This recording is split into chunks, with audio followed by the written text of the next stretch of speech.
সোহেল ভাইকে, উনি যে ম্যানেজার র্যাঙ্ক অ্যাচিভ করেছেন স্বল্প সময়ের ভিতরে,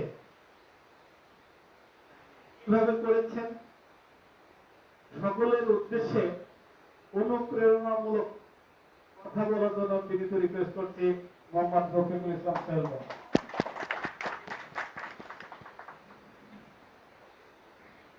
আসসালামু আলাইকুম।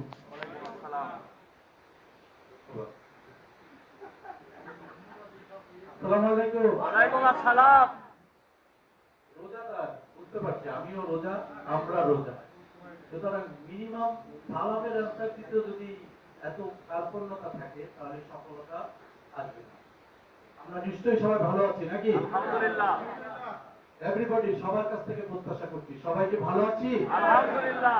অ্যান্সারটা আলহামদুলিল্লাহ হলে বেশি ভালো হতো, ইয়েস না হয়ে আলহামদুলিল্লাহ বলা ছিল। সবাইকে ভালো আছি। আলহামদুলিল্লাহ। আলহামদুলিল্লাহ, আমি অনেক ভালো আছি, আল্লাহ অনেক ভালো রেখেছে।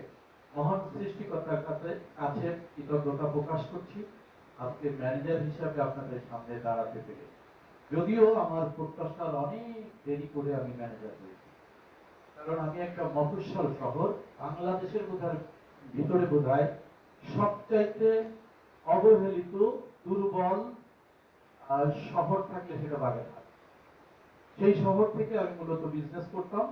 রিসেন্ট মাত্র 3 মাস হয়নি, পুরো 3 মাস আগে ঢাকাতে আসছি। আমার পজিশন ছিল অ্যাসিস্ট্যান্ট সেলস ম্যানেজার।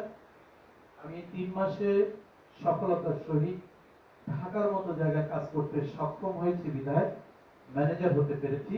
এবং আজকে এই ভরা মজলিসে আপনাদের সামনে প্রতিশ্রুতি দিতে চাই, আগামী জুন মাসে আল্লাহ সুস্থ রাখলে আমি ন্যাশনাল সেলস ম্যানেজার হব ইনশাআল্লাহ। এবং সেই সেটআপমেন্ট নিয়ে আমি কাজ করছি। আর এই কাজের জন্য আপনাদের যেটা করণীয়, যেমন আমাদের ইফতেখার সাহেব চমৎকার করে বলে গিয়েছেন যে আমরা এনএসএম হতে যাচ্ছি, অলরেডি ম্যানেজার এনএসএম হতে যাচ্ছি, তারপরেও আমরা ফিল করি কিছুই জানি না, আমাদের শেখা দরকার, এই মিটিংগুলোতে আসা দরকার। এই হলে ওনার এই আমাদের এডি সাহেবের পরে যারা বসে আছেন সবার উপরে র্যাঙ্ক এখন ওনার ম্যানেজার লেভেল তো সব সমানই আছে, এবং খুব শীঘ্রই এনএসএম হতে যাচ্ছে ইনশাআল্লাহ। এবং একটা ভালো মনের মানুষ আর তার সহধর্মিনী আরো বেশি ভালো মনের মানুষ, আমরা আশা করি শীঘ্রই তিনিও ম্যানেজার হতে যাচ্ছেন। সুতরাং এই মানুষগুলো যদি ফিল করে এখন এরকম একটা সময় এসে মিটিং এ যথা টাইমে উপস্থিত হতে হয়, তাহলে বাকি যারা আমরা এখন মাত্র শুরু করেছি তারা কেন ফেল করছি, তারা কেন এই গুরুত্বপূর্ণ মিটিং গুলোতে বসছি না। তাহলে কখনোই ওই জায়গা বসে চিন্তা করা যাবে না যে খুব দ্রুত আপনি এখানে এসে দাঁড়িয়ে কথা বলবেন।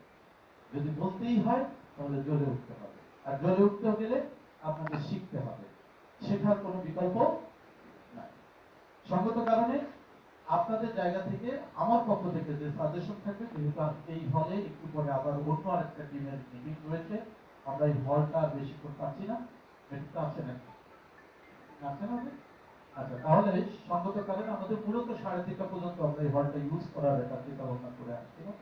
তো সঙ্গত কারণে আমি বলবো যে সংক্ষিপ্ত আলোচনার ভিতর দিয়ে যেটা বলবো, একটা টিম তৈরি করে ফেলতে হবে। এখন যে পজিশনে আছেন, একেবারে বিগিনার যদি কেউ থাকেন, যে আমি আজকে শুরু করেছি, আপনাকে বলবো আপনি প্রপারলি বিজনেসটা বুঝে একটা সুন্দর টিম তৈরি করে ফেলেন। আর যদি কোনো ডাউট থাকে যত দ্রুত সম্ভব ডাউট গুলো শেষ করেন। কি কি কারণে আপনার ডাউট আছে সেই ডাউট গুলো আপনি ফাইন্ড আউট করেন, করে আমাদের সাথে বসেন, আলোচনা করেন, এবং প্রয়োজনে আপনি আপনার মতো কোয়ারি করেন। আপনি কোয়ারি করে যদি দেখেন যে না সব প্রশ্নের উত্তর সঠিক আছে এবং আমার কোনো কারণে এখানে ডাউট করার কোনো যুক্তি নাই, তখন আপনি আর সময় ক্ষেপণ না করে একটা টিম তৈরি করে ফেলেন। এবং একটা টিম তৈরি করতে পারলে উইদিন সর্বোচ্চ বেশি বেশি সময় লাগলে 1 বছর সময় লাগতে পারে একটা লোকের ম্যানেজার হতে। ওই যে বললাম আমি কিন্তু 18-19 মাসে ম্যানেজার হয়েছে, আমি হ্যাপি না। হ্যাঁ, সৃষ্টিকর্তার কাছে কৃতজ্ঞতা যে আমি ফাইনালি একটা ম্যানেজার হতে পেরেছি। আর এর থেকেও অল্প সময় হওয়া পসিবল। যেহেতু পসিবল, সেহেতু আমি এই তালিকায় বলবো আমি পিছিয়ে আছি, আর পিছিয়ে থাকতে চাই না। পরবর্তী র্যাঙ্কের জন্য প্রয়োজন ছিল, আমার লেভেল থেকে প্রয়োজন ছিল 13 কোটি টাকা। সেটারও অনেকটা আমার কাভারেজ হয়েছে। আমি আশা করি এই বাকি যে 10 কোটি টাকা এটাই 2-3 মাসে সেল করা আমার পক্ষে পসিবল। কারণ আমি বিগত কয়েক মাস যাবত যা সেল করছি রেশিও এই মাসে যেটা সেল করি তার বেশি সেল করি পরের মাসে। সঙ্গত কারণে আশাই করা যায় যে এটা পসিবল। 1.5-2 কোটি টাকা প্রতি মাসে নর্মালি সেল হয়। সঙ্গত কারণে আমি এটা প্রত্যাশা করছি যে এটা অল্প সময়ের ভিতরে এটা করা সম্ভব। আপনাদের কাছে যেটুকু বলবো, যারা একেবারে শুরু করছেন অথবা মোটামুটি একটা টিম আছে, টিমটাকে গাইড দেন, টিমটাকে প্রপার ট্রেনিং দেন, কিভাবে ইনভাইট করবে সেটা শিখান। আপনি না পারলে যিনি পারে তার কাছে কাউন্সিলিং করান। অনেক লিডার বসে থাকে, তাদের টেবিলে নিয়ে কাউন্সিলিং করান। এরপরে প্রয়োজনে আমাদের কাছে ডিমান্ড করেন যে আমরা এই ট্রেনিংটা চাই, আমরা আপনাদেরকে ট্রেনিং দিব, আপনারা সব ধরনের প্রশিক্ষণ দিব। যেটা প্রপার প্রশিক্ষিত হয়ে আপনি যদি ফিল্ড ওয়ার্ক করেন তাহলে আপনার জন্য খুব অল্প সময় এই ধরনের র্যাঙ্ক অ্যাচিভ করা পসিবল। এই জন্য বিচ্ছিন্নভাবে ছোটাছুটি করে কিন্তু আসলে র্যাঙ্ক করতেও পারবেন না, আর ভালো রেজাল্টও নিতে পারবেন। ইভেন আপনিও মাঝে মাঝে ডিমোটিভেট হয়ে যেতে পারে। কারণ কোনো পার্সনের কাছে গেলে তিনি যে আলোচনা আপনাকে করবে সেটা শুনে আপনি মনে করবেন যে ভুল জায়গায় চলে আসবে।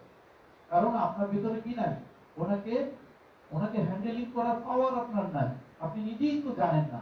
সঙ্গত কারণে উনি যা বলে সেটাও বিশ্বাস করেন, আবার আমরা যখন বলি সেটাও বিশ্বাস করেন। আর দুইটা বিশ্বাস কিন্তু এক জায়গায় থাকতে পারে না। একটা জায়গায় আপনাকে ফাইনালি দাঁড়াতে হবে যে না, এটাই হচ্ছে রেজাল্ট। এই জন্য প্রশিক্ষণের কোনো অল্টারনেট নেই। আপনারা কন্টিনিউ প্রশিক্ষণ দিবেন এবং টিমটা গঠন করবেন। আর আমি এই জায়গাটা থেকে আপনাদের সবার হয়ে যেটা বলবো, যেহেতু আমি যে একজন ট্রেনার, আমি বেসিক ট্রেনিং থেকে শুরু করে ইনভাইট ফলোআপ থেকে শুরু করে আপনার এই যে ক্লোজিং ট্রেনিং থেকে শুরু করে এই বিজনেসের যা যা দরকার সব ধরনের ট্রেনিং আমি করাতে পারি। আপনাদের যদি আবারও সেই রিভিউ করতে হয়, টিকেটগুলো একাধিকবার আমরা করেছি এখানে। স্যারের একটা জায়গায় আমাকে একটু কারেকশন করে যেতে হয়, ওনাকে আমি খুব রেসপেক্টেড জায়গায় রেখেছি, কেননা অনারেবল একজন মানে আইডিয়ার লোক। বাট একটা জায়গায় আমাকে ওনার জায়গায় একটু আলোচনা করতে হচ্ছে, সেটা হচ্ছে আর্নিং লিমিট নিয়েও আমি একাধিকবার ট্রেনিং সেশনে কথা বলেছি। স্যার হয়তো অতটা মনোযোগী হন, কিন্তু কথা বলেছি আমার কথা শুনেছিলেন, একাধিকবার বলেছি কিনা। এই আর্নিং লিমিট নিয়ে আমি একদিন দেখিয়েও ছিলাম যে আর্নিং লিমিটটা কিন্তু এই কারণে দরকার। হয়তো ওই সেশনে উনি ছিলেন না, তাও হতে পারে। এই জন্য আমরা মূলত এটা কখনোই চাই না যে আপনার 1 টাকা লস হোক, বরং আপনি কিভাবে লাভবান হবেন সেটাই আমাদের কাজ। এই জন্য আমাদের জায়গা থেকে হয়তো আমরা অনেক আলোচনা করি, কেউ শোনে। এই হলেও অনেকে বসে আছেন, হয়তো আমাদের টোটাল এত লোকের কথা ভিতর থেকে কোনো একটা কথা তার কাজে লাগবে, তার লাইফ চেঞ্জ হয়ে যেতে পারে, পারে কিনা। আবার এমন পার্সনও আছে যে টোটাল আলোচনা থেকে কিছুই নিয়ে যেতে পারবে না। আলোচনা তো হয়েছিল, আপনি নিতে পেরেছেন বা পারেননি, এটা সম্পূর্ণ আপনার ব্যাপার। এই জন্য হয়তো উনি ওই দিন প্রোগ্রামেই ছিলেন না, এরকমও হতে পারে। যাই হোক, অনেক ভিতরের গল্প আছে, এগুলো জানতে হবে, শিখতে হবে এবং সেটা প্রয়োগ করতে হবে। এই প্রত্যাশায় সবাইকে যাতে এটা আমরা কন্টিনিউ করতে পারি। আর এবং আজকে যেহেতু টোটালি সময় নেই, ট্রেনিং গুলো কোনো আলোচনা না করে আমি আমার বক্তব্য এখানে শেষ করছি। সবাই ভালো থাকবেন, সুস্থ থাকবেন। আসসালামু আলাইকুম। অসংখ্য ধন্যবাদ সোহেল ভাইকে। আমি আসলে বারবার ঘড়ির দিকে তাকাচ্ছি, সময় একবারেই নাই।